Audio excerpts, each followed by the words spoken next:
Welcome back to China in the News. Today, we dive into the BRICS and the Global South. Doug, let's start with the basics. Can you explain what BRICS is, its origin, and how it ties to the concept of the Global South? So absolutely. Thanks, Christine. It's great to see you as always, and great to be in conversation with you about important topics. So the BRICS, um, Brazil, Russia, India, and China, and South Africa. Originally, it was that group of nations, so therefore that's why it's called the BRICS. Emerged in early 2000s as a group of major developing economies poised to challenge the traditional Western-dominated systems. 2024 was a really interesting year for this development for a couple of reasons, and we'll talk about some of the more nuanced reasons. But one of the big issues is that Egypt, Ethiopia, the United Arab Emirates, and Iran also recently joined. And so it's been a big year for the BRICS. And I think there's a lot of momentum. And talk to me about the Global South. What does that refer to? Yeah. So Global South is, it's a term that I think social scientists like myself don't love this idea, or some of us don't. Some do, some don't. But, the basic idea is that you have the global north, which is the advanced industrialized developed nations that have led the world in capitalist democracies. Many of them make up the G7. But the global south, on the other hand, was set to refer to broadly more countries like Africa, Asian countries, some countries in Latin America and Oceania. And, a lot of these countries share a history of colonialism and underdevelopment. And so it's sort of a notion of, the developed North and the underdeveloped South. And I think a lot of people in uh, places like China have resented that term, although it's interesting in China because today people see to sort of embrace it, because there's this notion of, in Chinese, the term is 南南合作, which means South-South relations. And 我们是南南合作领导. We are the leaders of the South-South relations. And so I think China has really embraced this position of saying we're going to be doing this and it's going to be great. And so it's a moment. So, how are BRICS and Global South tied together? What's the connection? Yeah. So again, Global South is just sort of a general category of underdeveloped nations that experienced a lot of colonialism and, have been places where corporations have sought to go for cheap manufacturing. And so there was basically this just notion of the developed North and the Global South. But again, as China grew in its power economically, and it started to think about its position in the global political economy and wanted to be a leader of the Global South, and has ties to Russia and several of the other nations that are, Russia, India, and China and Brazil. And and then again, there's these newer nations that have just joined that are typically thought of as a part of the Global South, but they are merging into this space. Now, one of the things that's really interesting here is this is no longer just viewed as the leadership of the Global South. It's really, I think, a leadership in economic development, and in many ways a pivoting away from dependent on the quote unquote Global North. And so you see the BRICS being very closely tied with China's agenda in the Belt and Road Initiative. And the Belt and Road Initiative is about building development paths through the South China Sea, through Africa, through the Middle East. I mean, it's very significant this year that, or in 2023, that President Xi brokered a 20-year-old antagonistic relationship with a peace deal between Iran and Saudi Arabia. And it was shortly after that that Iran joined BRICS. And so I think it's a really interesting time to really think about how these nations are conceptualizing themselves. And again, China, you can think of it as a global South nation, but it is the second largest economy in the world. And I believe it's going to be the largest economy in the world within a decade. And it's a very powerful player. A lot of powerful companies are dependent on it for its most complex manufacturing supply chain. And so as we start to see the BRICS emerge as a geopolitical group within the global geopolitical system, and the development of the Belt and Road Initiative, I think we're seeing a really, this is going to be a really interesting time for the emergence of the BRICS as a major powerhouse that rivals the G7. Thanks. How significant is China's role in BRICS, given its economic and political clout? Well, I think China's critical. I think China is the key player in the BRICS right now. So it's the economic powerhouse, contributing nearly 60% of the group's GDP in 2024. It's it's if you think about overall what the development is here, and you include the entire BRICS economies, it's a massive part of of the global political system, 19.4 trillion. Um, and so beyond BRICS, China is deeply engaged in the global South through initiatives like BRI, as I was just mentioning, and the funds infrastructure product in developing countries. And these moves strengthen Chinese influence and economic ties across the global South, and they are helping to alleviate poverty, and they are helping to develop it. Now, some people argue that BRI is a problem because it's creates a lot of debt and debt dependence on China because China does a lot of the infrastructural development in places like Africa. But I think for the most part, this is really about opening up these countries to major trading partners, and China really being the leader of that system. Could you tell us a little bit about BRI, the Belt and Road Initiative? You talked about it a little bit. For our viewers, could you kind of explain the basics? What Sure. is it? So the Belt and Road Initiative is, it's a relatively new project. I mean, it was first discussed in 2008 in China, but it was sort of left aside, and Hu Jintao and Wen Jiabao didn't really want to pursue aggressively, but it was initially raised about that time. And then when Xi Jinping came to power in 2013, there was very quickly a strong emphasis on the building of the Belt and Road Initiative. And again, this can be seen as just sort of developing new trading partners, but this Belt and Road Initiative really kind of heads to you know, the the south and west of China, and so it's really looking at the ways in which you can develop flows of capital and flows of goods and flows of trade and an entire group of trading partners that are not dependent on the global north, right? On the capitalist development nations of the G7. And so this is one of the reasons that the China-Russia relationship is also important in this, because you sort of have a real pivoting away from the dependence on the G7. And so I think that we're really seeing a lot of development. Now, again, some people have been critical of BRI because China has invested a lot in a lot of countries, and they've created a lot of debt, which creates debt dependence. But I think for the most part, it's really been a powerful move. And in just as BRICS has become more powerful, again, the BRICS has been around for a while, but it became more powerful in 2024 because of a new group of nations in the Middle East that were set to join. And so it's really a powerful system. And I think it really challenges the capitalist democracy's dominance of the global political economy. And so I think it's a really important moment. Speaking of G7, does BRICS directly compete with G7? If so, how? So, um, okay, so the G7 is, it's an interesting post-World War II phenomenon. A group of seven nations came together and said, okay, we are going to be the dominant economies of the world. And, at the time, they framed it as really being about capitalist democracies, which is why you could exclude a number of other countries from this group of nations that were self-appointed leaders of the global geopolitical system. Now, we know that that was a little bit a little bit of sleight of hand, because they did let Russia into the G7 in 2008, making it the G8. And at the time, Russia was not a democracy, and it's still not today. And so it was a little bit of a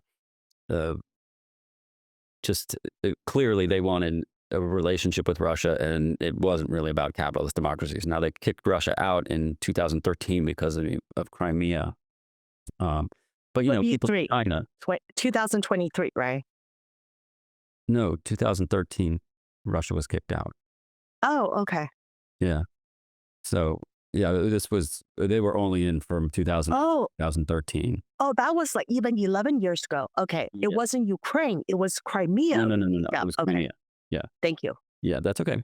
And so then, but it was very clear to the Chinese in 2008 that, oh, this isn't really about just capitalist democracies. This is about just self-appointed leaders of the global geopolitical economy.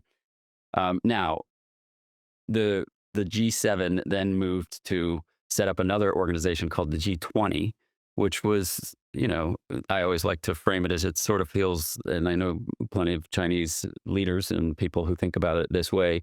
They think about it as the kids' table.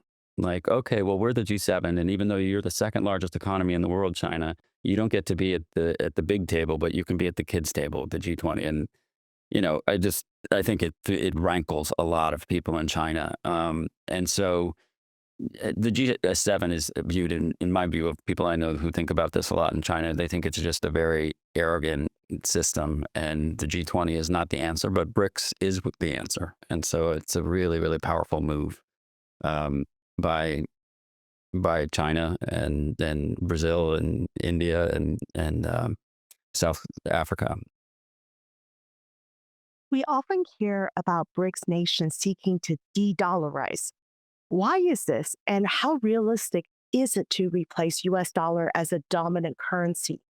So, yeah, it's a really important thing because the global dependence on the dollar really leaves the United States in a very powerful position in the world. And so the idea that the BRICS nations would say, okay, well, let's have our own currency, right? And so we'll just move in a direction of establishing BRICS currencies, and we'll challenge the dollar. And so, I think it's an interesting time, and it's a very difficult time because we don't really know. I mean, right now, the dollar is just the dominant currency in the world, and it's going to be some time before the BRICS currency really supplants the dollar, but it could happen. And it's a really interesting trend and risk for the BRICS nations.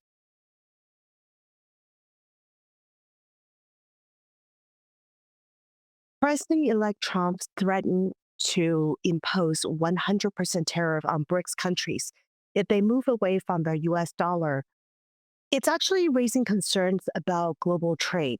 What impact could this have, and how should BRICS nations respond to protect their own interests?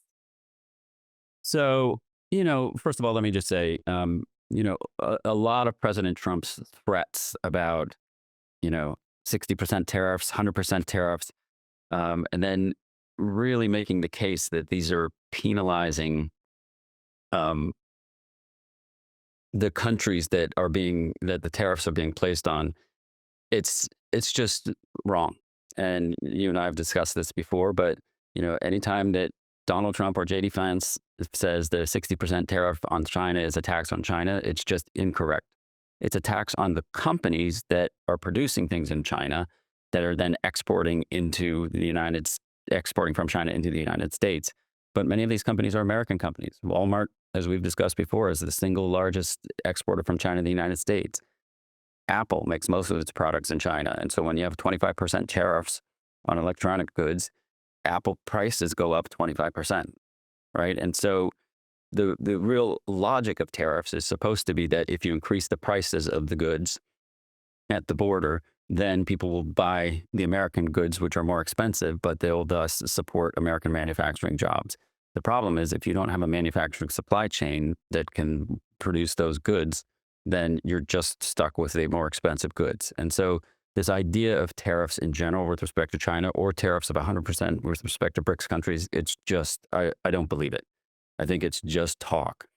That being said, there is a significant risk here. Now, we've talked a lot about the issues with China and how important companies are in terms of their relationship with China.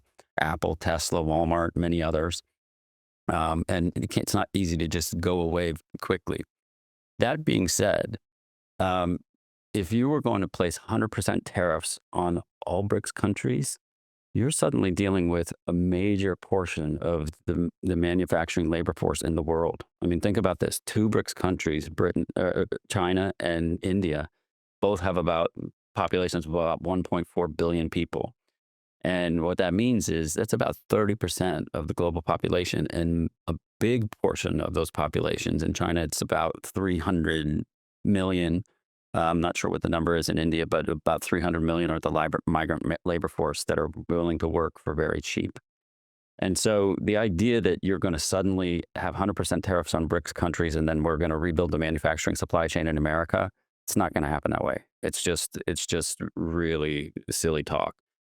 That being said, there is a really interesting moment for BRICS nations. And so one of the things that I think is the most important thing that's happening is the softening of relationship between China and India. Because I think what we're going to start to see is more Chinese companies, as they want to go global, they're not going to be only focusing on going global by investing in America. They're going to be focusing on going global by investing in India.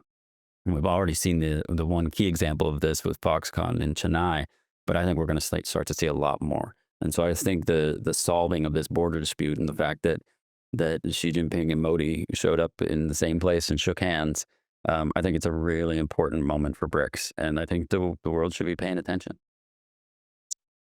What are the key takeaways for US in understanding and managing the rise of BRICS? Well, it's a great question, and I guess what I would say is, a significant part of this world. I mean, if you think, first of all, with respect to the two countries we were talking about, China and India, both of them have suffered from the very the long period of colonization by the West. China was only Hong Kong was colonized post World War II, but there was what the Chinese called the century of humiliation, which was a long period in which we saw the fall of the Qing dynasty, and we saw a lot of abusive things, which weren't just from the West. There was also the Sino-Japanese War, but then the Opium War, and so the sort of idea that major, and then of course India had a long colonization relationship with Britain, and so the idea that these nations would just be subservient to the global North, um, I think was short-sighted, and I think it was immoral. But I also think that we've been slow to predict or understand how powerful these economies are going to be. And so I think, as you and I have talked many times, I think collaboration and engagement is better than, setting up an adults table and a kids table and pretending everybody's still subservient to you. And so I just think that in the US, I would counsel people to continue to think about collaboration, engagement, treating China with respect, and treating them diplomatically as equals. And if we don't do that, I think we are going to see China continue to be the leader of the global South. And I think we're going to see a growing relationship between China and India economically. We're going to see China continue to develop Africa and continue to have influence in the Middle East. And we'll see what the relationship with Russia continues to be. But I think Xi Jinping is committed to remaining close with Putin and with Russia. And so I think it's a really interesting time because I think there's both a moral question of just like, how should we treat other powerful nations and how should we respect them? But there's also, I think, real economic risk because I think if China is successful at continuing to lead the global South and continuing to lead India and Africa and the Middle East and pivoting away from dependence on the United States, we're going to see some really interesting things happen economically that are going to put a lot of countries' economies at risk. Why do so many global South countries lean toward China rather than the US? Are they hedging their bets?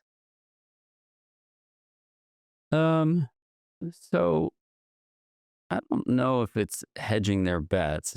They might be, but I think it's also just China being in a position to take leadership both in investment. I mean, the United States led the world in this post-World War II with the Marshall Plan, but our development of the global South has really tapered off, and China has stepped in and taken a big leadership role there. But I also think people don't like the arrogance of the G7 nations and China, despite the fact that they want to be respected as well. They are sort of, I think, really diplomatically relating to a lot of the nations in the global South much better than capitalist democracies of the G7 do. And so I think it's a really interesting moment. And I think the G7 should pay attention. Finally, how does this shift in alignment affect U.S. influence worldwide? Yeah, so it's a great question. And it's hard to predict or know just because there's sort of so much growing tensions and growing areas of influence. But I think it diminishes the U.S.'s role. I mean, I think the U.S., of course, is the world's most it's the largest economy and it's the world's most powerful military. Um, but you can't just shake your finger and have everybody get in line and do whatever you want them to do. And I think that a lot of countries in the global South are really looking to new leadership, and they see China as the emerging leader there. And again, the softening of the relationship between China and India make those two countries together just a massive influence in the global South. And so I think it's a really interesting and important time. And again, I think we should be in the US, we should be careful and we should be paying attention. Thank you, Doug, for sharing your insights. That's all for today's episode of China in the News. Don't forget to like, comment, and subscribe for more in depth discussions like this. Thank you. Happy Thank holidays. you. Happy holidays to you and to everyone. Bye bye. Thanks.